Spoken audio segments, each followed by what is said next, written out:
71, só uma pessoa que tenha renunciado a todos os desejos para gratificação dos sentidos, que vive livre de desejos, que renunciou a todo o sentido de propriedade e está livre do falso ego, pode alcançar a paz verdadeira.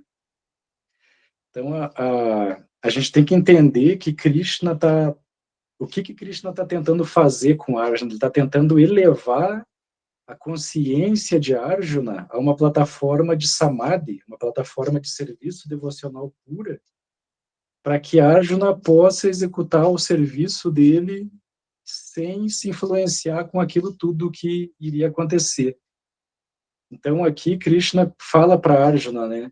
Ele fala que o nirmamo, mama, em sânscrito, significa meu. Aqui no mundo material, a gente vive dentro desta ignorância, né? Achando que tudo é meu, tudo é para mim, o que não é meu deveria ser.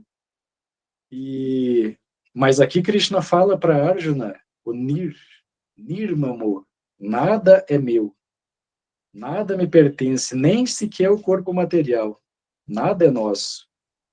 Então ele fala, né, que se a gente vive nessa ilusão, achando que tudo é para nós, tudo é nosso, ou que a gente, né, nós somos tudo, ele fala isso não é a nossa posição real. A nossa posição real é Krishna Das. Nós somos servos de Deus. E então esse verso aqui ele dá também uma fórmula da paz. Ele é uma fórmula da paz. Porque Nirmamo, Krishna fala para Arjuna, sem sentido de propriedade. Nirahankara, aham, eu, cara, falso. Então, Nirahankara, sem ego falso. Então, sem sentido de propriedade, sem ego falso, Sashanti Adhigachati. É só assim que a pessoa pode alcançar a paz verdadeira. Então, a paz verdadeira é um processo que se chama Nishkama, que é o que a gente leu antes do Samadhi, a sessão temática antes de Samadhi. Então, Nishkama significa sem desejos pessoais. É algo realmente interno. Então, internamente, a gente deve ser completamente renunciado de todos, de todos os frutos, né, das nossas atividades. Isso internamente. Externamente, a gente pode parecer exatamente como qualquer outra pessoa do planeta. A gente vai estar trabalhando, vai estar conquistando coisas, vai estar fazendo muitas atividades que são semelhantes a que todo mundo faz. Porém, internamente, a pessoa é totalmente desapegada de qualquer um desses resultados. Então, isso é Nishkama Karma, que é o que Krishna fala para Arjuna aqui no verso 71. Que a única paz que a pessoa pode conquistar é quando ela não tem desejos pessoais e quando ela não tem aquele falso ego de acreditar que as coisas estão acontecendo por mim, né? Eu estou me esforçando, eu estou fazendo isso, estou fazendo aquilo. Não, Krishna fala que você deve apenas agir por uma questão de dever, né? Haja por uma questão de dever e o resultado vai vir de qualquer jeito, né? Esse é o propósito. Pode falar. Por que ele chama de falso ego? Porque existe um ego verdadeiro? Por que é falso ego? Porque a gente conhece só como ego. O ego, mas aqui ele fala falso ego. Por que ele está qualificando? Então, na verdade, Aham, né? Aham significa eu sou. Então, Ahankara, o cara, ele significa o falso, né? Aquilo que é ilusório. Nós somos almas espirituais, totalmente pura. Vamos colocar a alma espiritual como se ela fosse a chuva. A chuva, ela é totalmente pura. Quando chove e a chuva né, essas gotas de água caem na terra, elas se contaminam. Elas ficam da mesma cor que a terra, né? Elas ficam marrom, ficam sujas, né? A alma espiritual, ela é totalmente pura. quando ela vem para esse mundo material, se cria um terceiro elemento, né? Primeiro elemento, a alma espiritual. Segundo elemento, a matéria. E em contato com a matéria morta, né? A matéria bruta, porque a matéria não tem vida, ela só tem vida enquanto a alma espiritual está presente nesse planeta. Então, quando a alma entra em contato com esse mundo material, ela adquire um terceiro elemento, que é chamado de falso ego. E o falso ego, assim, ele tem as raízes fincadas no mais profundo da matéria. Porque por exemplo, né, a tua pergunta, como que a alma pode ter algo falso, né, sendo que ela é totalmente verdadeira? Então é justamente o contato com a matéria. E aí surge esse falso conceito de que eu sou o corpo, eu sou importante, eu sou o centro das atenções, eu sou isso, eu sou aquilo, eu sou brasileiro. Bom dia, Jales, tudo bom? Bom dia, tudo Então, bem com vocês? tudo bom. Então esse terceiro elemento, né, o falso ego, é justamente o que nos prende aqui. Então, no momento que a gente começar a se situar na plataforma real, a plataforma espiritual, nossa verdadeira posição de Aham, né? De eu sou, tudo muda, toda a história muda. Mas o falso ego só existe aqui, enquanto a gente está em contato com esse mundo, com esse corpo. Por isso que a gente deve tentar se colocar em Sattva-guna, que é a posição mais elevada de bondade. Aí a pessoa começa a ver as coisas de um ângulo diferente. Ela começa a deixar de lado aquela voz, né, interna que fala que não, ninguém pode me ofender. Eu não vou levar desaforo para casa. Ninguém vai falar assim comigo, né? Então isso é o ego falso. O ego falso, ele só vive no caos. Muitas vezes ele até vive na parte boa, mas o ego falso, ele só vive no caos. Que foi o que a gente falou no último estudo, que o ego falso, ele me coloca, né, ele coloca eu contra você e nós contra os outros. Ou seja, ele gosta de viver em grupo, né? Sempre no problema. Onde tem problema, ele cria força. E não tem como se livrar dele de uma maneira artificial. Não existe um processo. O único processo recomendado que realmente dá resultado é yoga, é conexão com Deus, né? Seja qual for o processo que a pessoa siga, só que alguns processos de yoga é suicídio. Aquele processo que fala que nós somos Deus, que nós estamos esquecidos dessa posição. Então, isso, nos Vedas, é chamado de suicídio espiritual, porque você quer deixar de existir. Então, isso é um suicídio, né? E tudo isso é devido ao falso ego. Então, o falso ego, ele é algo material. Ele não está presente na alma, mas devido à nossa associação, né, com os três modos da natureza material, aí a gente adquire esse falso conceito corpóreo, né, de identificação grosseira, né, com o mundo material. Então, o último verso dessa sessão temática do Samadhi, verso 72. Esha Brahmistiti Partha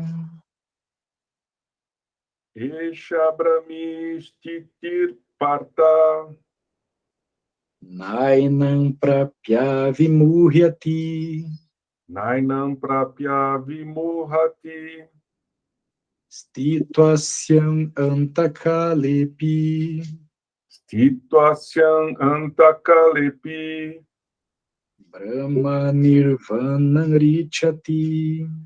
Brahma Nirvana Richati. Esse é o caminho de uma vida espiritual e piedosa, e a pessoa que alcança não se confunde.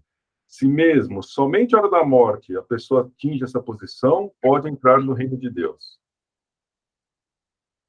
Então, aqui é a chave, né? Como o capítulo 2 é um resumo de todo o Bhagavad Gita, então Krishna resumindo para Arjuna aqui o conhecimento espiritual de chegar a essa posição de samadhi, essa plataforma de samadhi.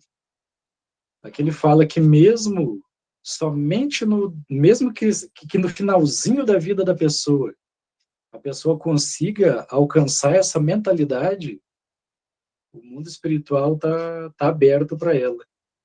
Então, todo o processo que Krishna passa para Arjuna aqui é justamente isso, né? Devemos manter a nossa consciência limpa e compreender realmente quem é o proprietário de tudo e qual é a nossa posição nesse mundo. Então, esse é o processo todo, né, de qualquer caminho espiritual.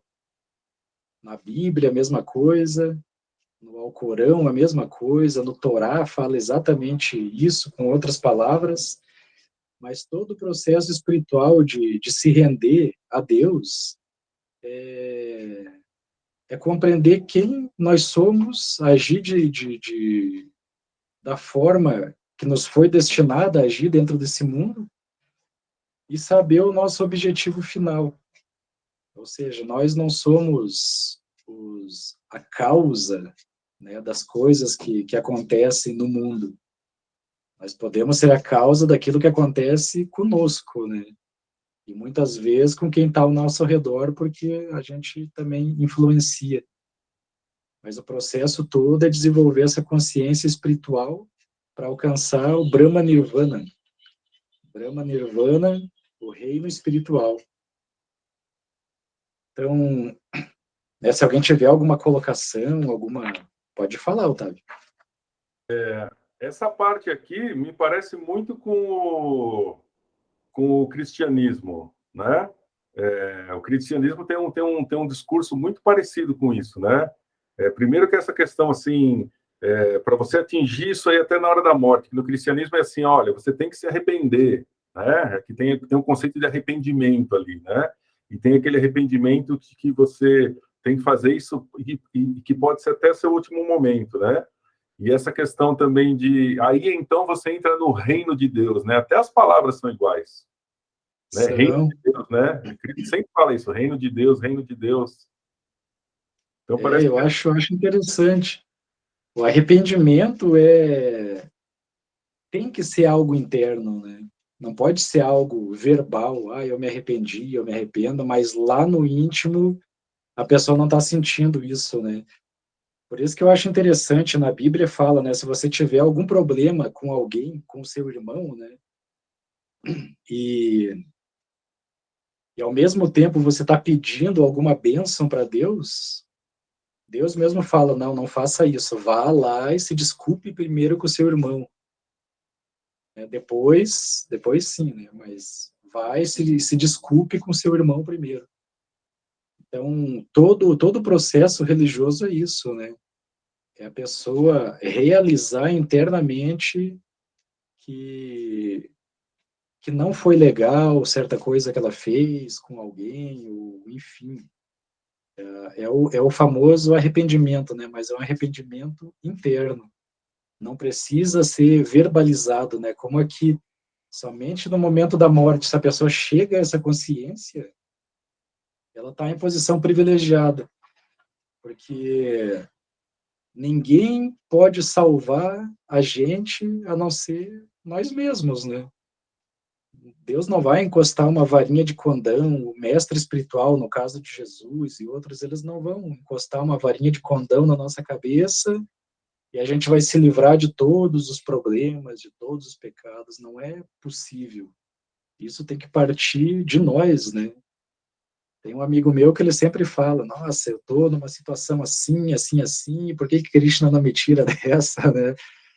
E por mais que fale, não adianta, porque a gente tem que dar o primeiro passo. Né? O primeiro passo sempre vai depender de nós. Então, Krishna está alertando o Arjuna para isso. Então, esse último verso aqui do Bhagavad Gita, o verso 72, é recomendado ler o significado de Prabhupada depois, né, para entender o contexto que Krishna tá levando Arjuna, né? Qual a mentalidade, né, que Krishna quer que Arjuna adquira. Então, Prabhupada, ele fala muito bem, né, nesse último verso aqui, esse resumo do capítulo 2. E aí, então, a gente entra no capítulo 3, vamos para o capítulo 3 do Bhagavad Gita, intitulado de Karma Yoga. Em sânscrito também é Karma Yoga.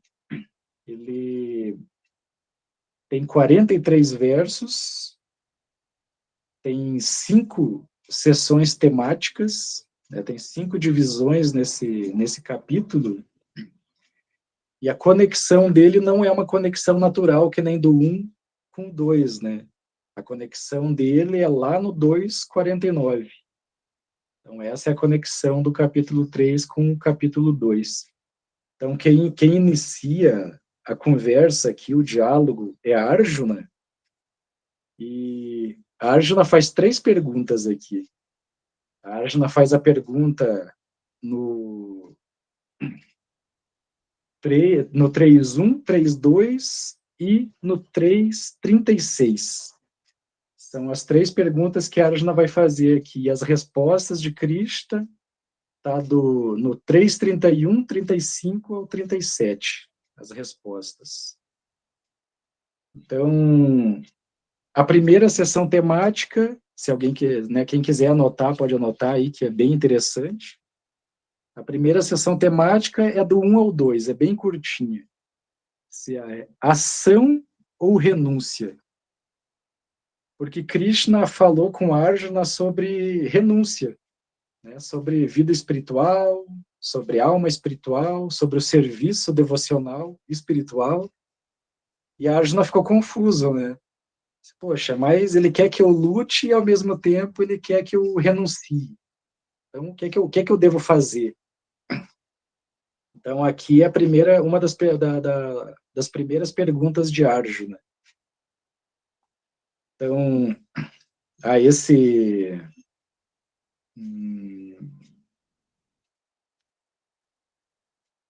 Cadê? Então, vamos lá. Karma Yoga, capítulo 3.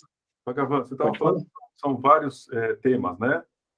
Você falou que esse é o primeiro. Do 1 ao 2 é o primeiro. 1 ao 2 é o primeiro. Vai falar os outros? Aí, na medida... à medida que a gente vai indo, eu vou falando para não... Mas do 1 ao 2 é ação ou renúncia. Ok. Do 3 ao 9, ele volta para o Nishkama Karma Yoga, que agora significa ação em consciência de Krishna. É diferente daquele outro Nishkama Karma, que é renunciar, né, aos desejos. Aqui ele já fala de uma ação em consciência de Krishna mesmo, né, uma consciência espiritual. Então vai do 3 ao 9. Uhum. E aí do 10 ao 16, de Karma Kanda a Karma Yoga. Karma Kanda é o sacrifício para semideuses, né? E Karma Yoga é ação em consciência de Krishna. Então, esse Karma Yoga, sempre que tem o Yoga, é uma conexão direta com Deus, né? E aí depois eu vou falando, né, as outras sessões, mas a princípio essas. Então, vamos para a primeira pergunta de Arjuna aqui. Arjuna Uvacha. Charles, vai você nessa. Tá bom. Fala de repetir também? Isso, repetir e fazer Vamos alterar aí o sistema aí. Arjuna Uvacha. Jayasi Chit Karmanaste. Jayasi Set Karmanasti. Mata Buddhir Janardana. Mata Buddhir Janardana. Tat Kin Karmani Goremam. Tatkin Karmani Goriman. Niyojayasi Keshava. Yoshaya Keshava. Tá muito bom.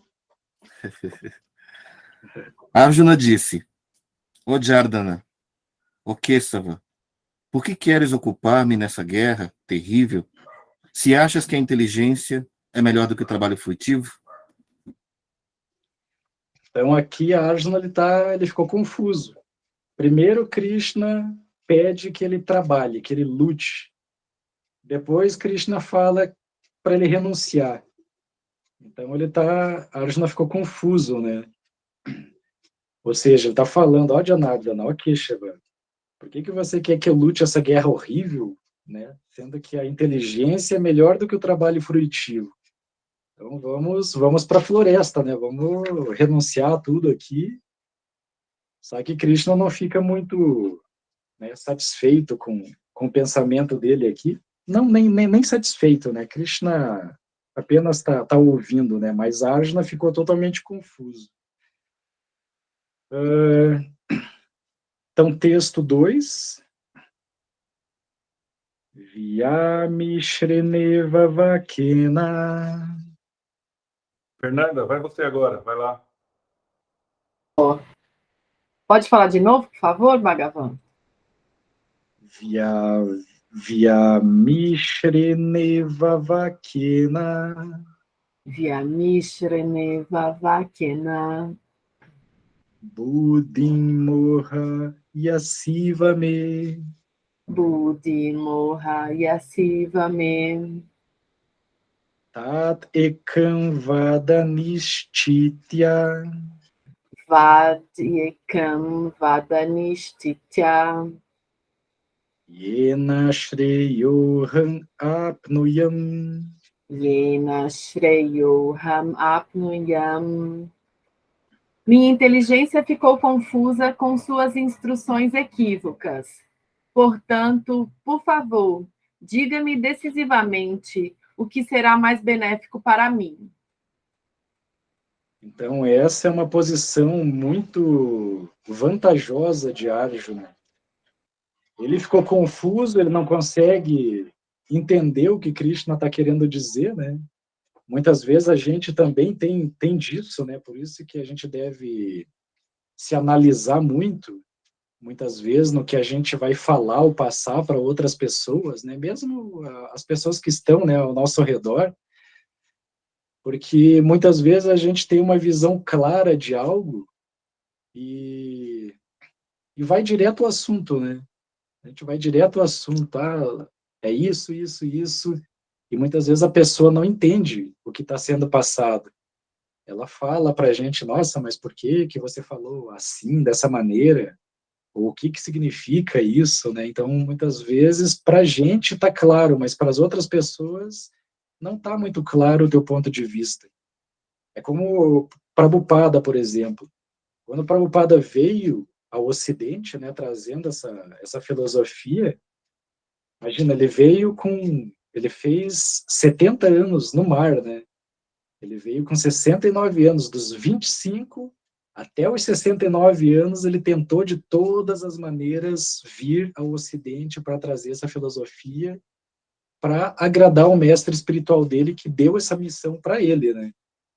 Então, dos 25 anos até os 69, ele tentou, de todas as maneiras. Porém, quando ele completou, né, os 69 anos, ele viu que ele já estava velho, que ele não tinha mais tempo de vida, né? Ele tinha que fazer aquilo naquele momento. Então, depois de muitas e muitas tentativas, ele foi, né, até Sumati Morardi, que era dona de uma companhia de navegação, né, chamado Sindhya, e lá ele implorou para ela uma passagem para vir ao Ocidente, e ela falou, não, Swamiji, o senhor está velho, o senhor vai morrer nesse navio, esse navio é um navio cargueiro, ele não é um navio de passageiros.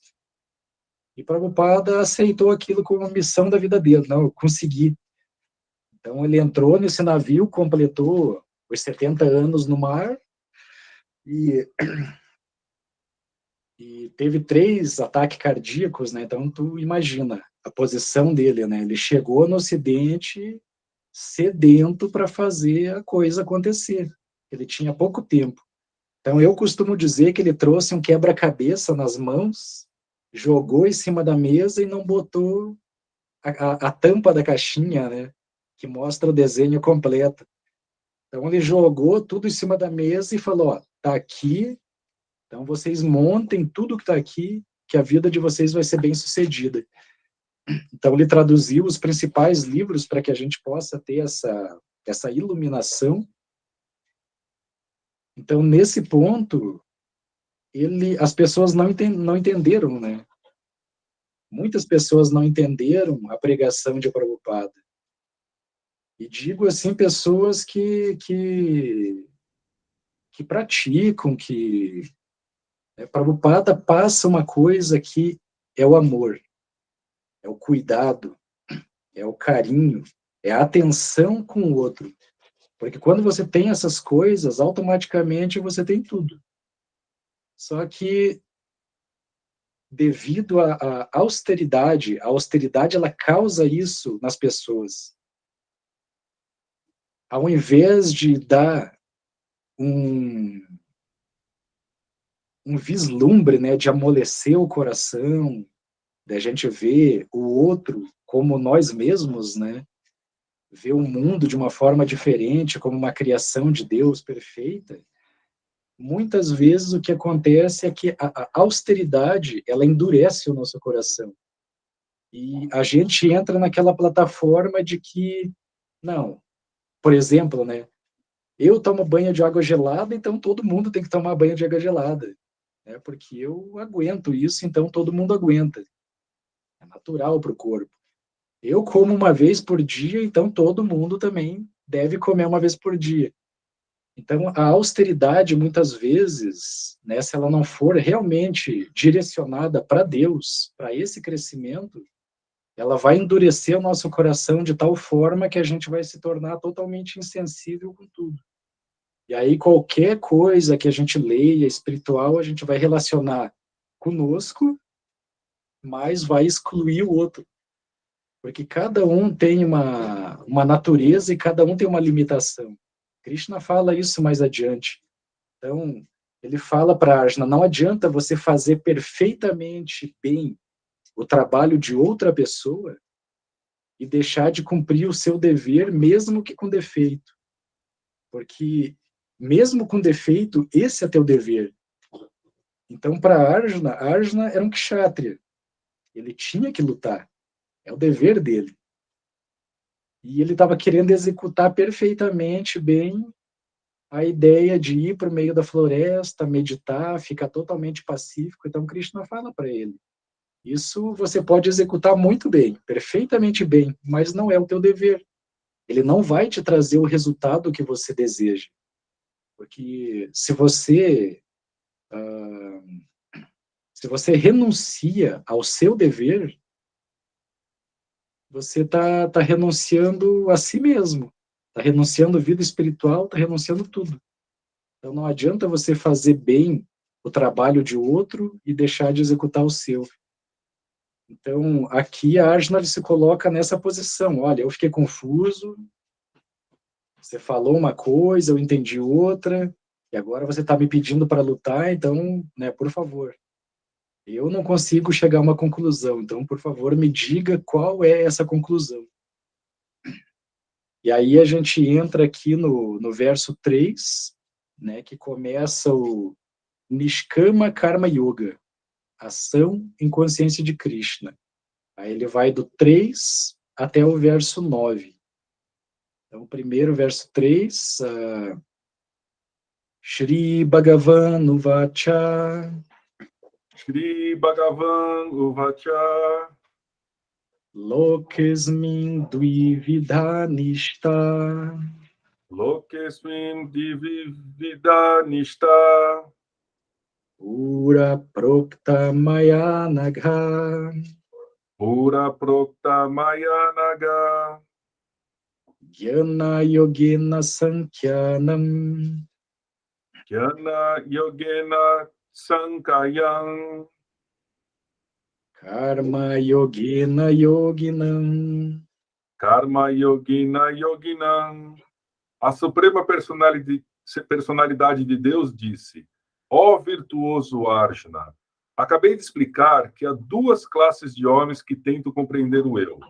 Alguns se inclinam a compreendê-lo pela especulação filosófica empírica e outras pelo serviço devocional. Então, aqui Krishna fala sobre o Muni. Muni significa um sábio, um pensador, mas é um sábio... pode-se dizer que ele é tipo um sábio principiante. Né? É um sábio que ele tenta alcançar o conhecimento através de especulação. Né? Ele lê uma coisa aqui, uma coisa ali, pega uma filosofia aqui, outra colar, e aí ele junta tudo, faz aquela, né, que nem tem o termo, né, a salada mística. Ele faz aquela salada mística e muitas vezes cria um processo religioso que não, né, que não vai dar um benefício, porque é baseado em especulação, né? E é dito que o Muni, ele não é Muni se ele não tem um argumento para combater com outro Muni, né? Então, existem diferentes Munis e diferentes tipos de pensamento. Mas, então aqui Krishna está falando, né, que existe duas classes de Munis. Existe aquele Muni que está especulando, né, tentando compreender algo através dos próprios sentidos limitados, e existe aquele Muni que ele se submete a um processo, ele se submete a alguém que já alcançou esse objetivo. E aí pode surgir a pergunta, né? Mas como que a gente vai saber que tal pessoa alcançou o objetivo, né? Não tem como saber a não ser analisando essa pessoa. Como Krishna fala sobre a pessoa, o devoto puro, né? Como ele anda, como ele fala, ou seja, todas as atividades dessa pessoa, Krishna está presente, Deus está presente no centro de tudo. Então, esse é um Muni, né, que realmente realizou o conhecimento espiritual e é uma pessoa que pode ser aceita como, né, um guia espiritual. Então, Krishna começa falando para Arjuna aqui que existe dois tipos de personalidades que tentam compreender o eu. Algumas, né, estão no Sankhya Yoga, que é tentar entender Deus através de meios materiais. Ela vai chegar a um lugar, um dia ela vai chegar nesse lugar. E a outra é Buddha Yoga, né, que é o devoto de Deus, que tem a filosofia que tudo que Deus faz é bom, né? Tudo que Deus faz é bom. Então, ele vai me colocar no caminho correto. Então, verso 4. Na karmanam anarambam. Na karanam anarkabam. Naiskarmyam purushoshnute. Naiskaryam purushtune. Nacha sannyasana deva. Nacha sanyasananda eva. Siddhim samadhigacchati. Siddhim samadhigacchati. Não é possível livrar-se da reação apenas por abster-se da ação. Nem pode alguém atingir a perfeição só porque pratica a renúncia. Então, aqui entra no que a gente falou anteriormente, né? Não é se abstendo do trabalho, né? Ele está alertando o Arjuna, não é você deixando de lutar aqui que você vai alcançar a autorrealização. Então, e nem pela renúncia, né, a pessoa alcança a perfeição, porque tudo isso é realmente algo interno, é algo que a gente tem que trabalhar todo dia, internamente. independente, né, de estar sendo observado ou não, internamente é o que importa. Se você está bem internamente, né, mentalmente, o resto a pessoa sabe lidar, né, consegue lidar muito bem com qualquer situação, mas mentalmente tem que estar bem e tem que executar o trabalho de qualquer maneira, né? Bom ou ruim, agradável ou desagradável, mas fazer isso como uma questão de dever, oferecendo esse resultado a Deus. Eu vou fazer isso porque isso é para Deus, então eu vou fazer da melhor maneira possível, vou dar o meu máximo, vou dar o meu melhor.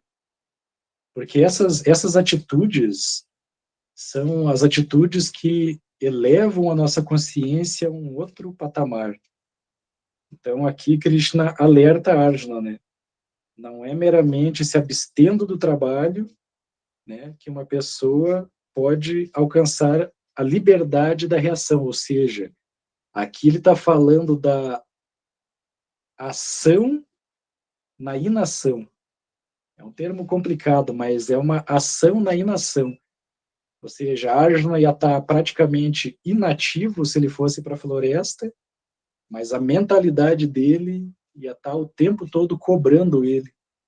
Porque a gente sabe que isso acontece com a gente também, quando a gente deixa de fazer algo, né, que é correto, ou muitas vezes alguém pede uma ajuda, mesmo na rua, assim, muitas vezes a gente está tão ocupado que a gente passa e não dá muita atenção. Mas muitas vezes depois a gente fica remoendo aquilo. Poxa, mas eu acho que eu deveria ter dado uma atenção, pelo menos. Então não existe, né, juiz mais severo do que a nossa própria consciência. Ela cobra a gente de qualquer coisa que a gente faça. Então aqui Krishna alerta Arjuna, você vai para a floresta, vai ficar lá com os olhos fechados, meditando, mas você vai estar agindo. Mesmo assim, você vai estar agindo, porque essa consciência vai estar te cobrando algo que você deveria ter feito e que você sabe que era o correto. Então, é um alerta para Arjuna aqui. Aí, verso 5.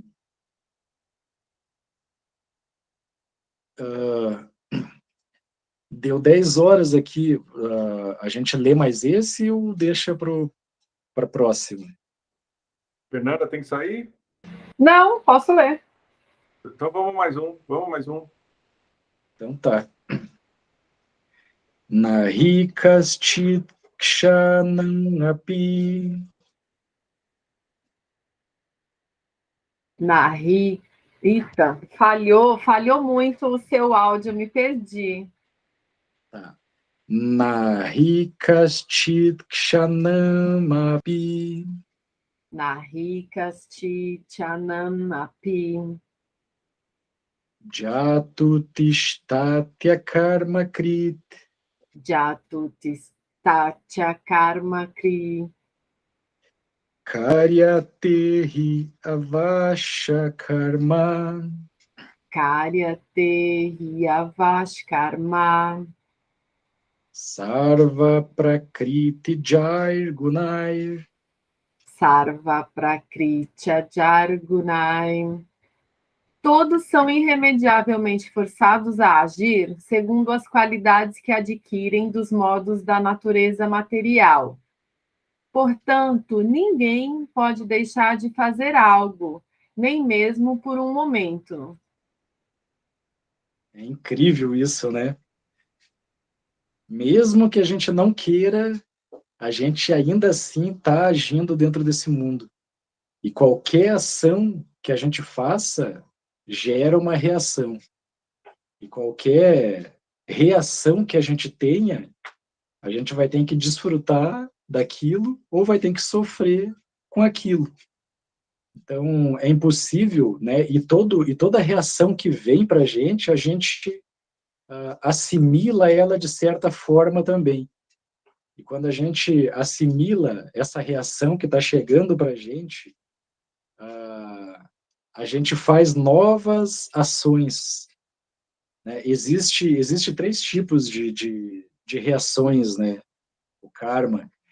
Tem o karma que já está acontecendo, né, com a gente, tem aquele karma que está na forma de semente ainda, que é o que a gente está fazendo agora, que daqui a um tempo vai gerar um resultado do que a gente está fazendo, e tem aquele que está germinando, que está começando a acontecer.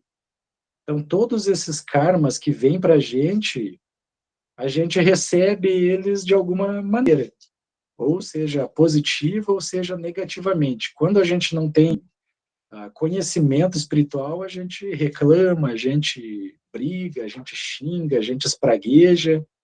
Então, tudo isso também está gerando outras reações.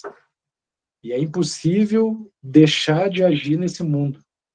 Não existe uma maneira de parar com a ação. É impossível. É uma lei perfeita, né? É impossível de parar com a ação. O único processo que leva a alma condicionada até a plataforma do akarma, ou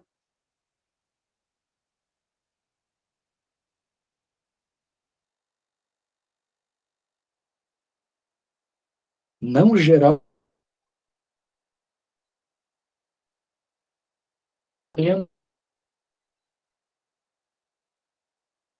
isso é chamado. Esse serviço emocional pode ser de diversas maneiras. Na preparação de um alimento, que a gente vai falar sobre isso, na maneira que a gente fala com os outros, o que a gente passa para os outros. Então, tudo isso é serviço devocional. Quando você tenta, de alguma maneira, reviver a consciência espiritual adormecida das outras pessoas. Mas aí também tem que ter muito cuidado com isso, porque entra aquele velho ditado que Jesus também dizia muito, né? Não atirai peras aos porcos, né? Porque se você, por exemplo, insiste para alguém seguir algum caminho que você segue, por exemplo, né? Falando do processo espiritual, digamos que essa pessoa tem uma fé específica, né? Em uma forma de Deus específica, uma linha específica, e aí você convence, né, de certa forma, essa pessoa a fazer parte do segmento que você tem. Que para você é natural, mas para ela não é natural. O que acontece? Muitas vezes a pessoa segue esse processo e ela se frustra, porque não é para ela. Né? E ela acaba perdendo até mesmo a fé no processo que ela tinha antes. Porque, de certa forma, mesmo inconsciente, ela deu um passo acima no degrau. Então, quando ela volta, ela já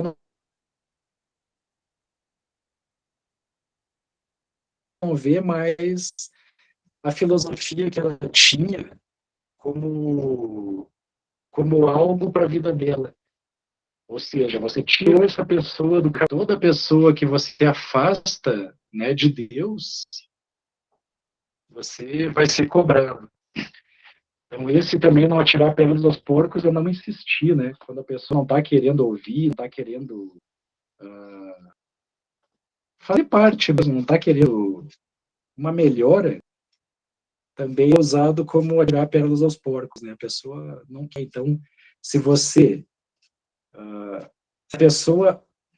aliás, se você facilita essa pessoa a ofender Deus, você também é um ofensor, né? Porque você facilitou a ofensa. Então é algo assim bem delicado e muito profundo, né? Que todos nós temos que tomar muito cuidado com essas coisas. Então, resumindo, Krishna fala que desamparadamente todo mundo é forçado a agir segundo os 3 modos da natureza material que influencia a nossa vida toda. Então, a melhor coisa é um processo que vai dar para a gente uma consciência espiritual, transcendental, né? De não gerar uma reação a partir da atividade que a gente está executando.